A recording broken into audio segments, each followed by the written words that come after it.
வங்கக்கடலில் இன்று உருவாகிறது காற்றழுத்த தாழ்வு பகுதி. தமிழகத்தில் கனமழைக்கு வாய்ப்பு.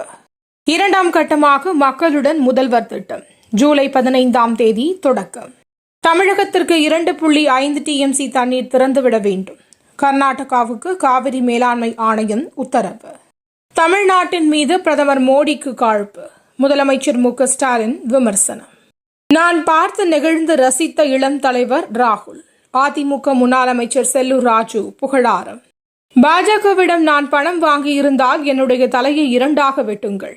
நடிகர் மன்சூர் அலிகான் பதில்.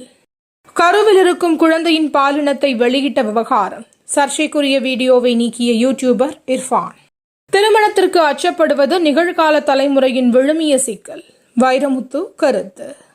இந்தியாவில் புதிதாக 324 பேருக்கு கொரோனா தொற்று உறுதி. சுகாதாரத்துறை தகவல். நாட்டின் மக்கள்தான் என் வாரிசுகள். பிரதமர் மோடி பேச்சு.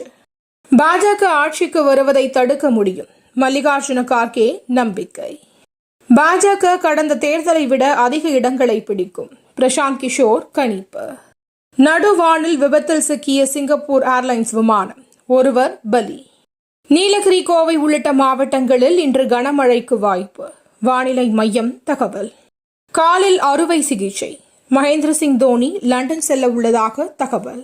தினம் தினம் நடக்கும் முக்கிய நிகழ்வுகளை சுருக்கமாகவும் தெளிவாகவும் தலைப்புச் செய்திகள் வழியே அறிந்து கொள்ள QLN நியூஸ் சேனலை சப்ஸ்கிரைப் செய்யவும்.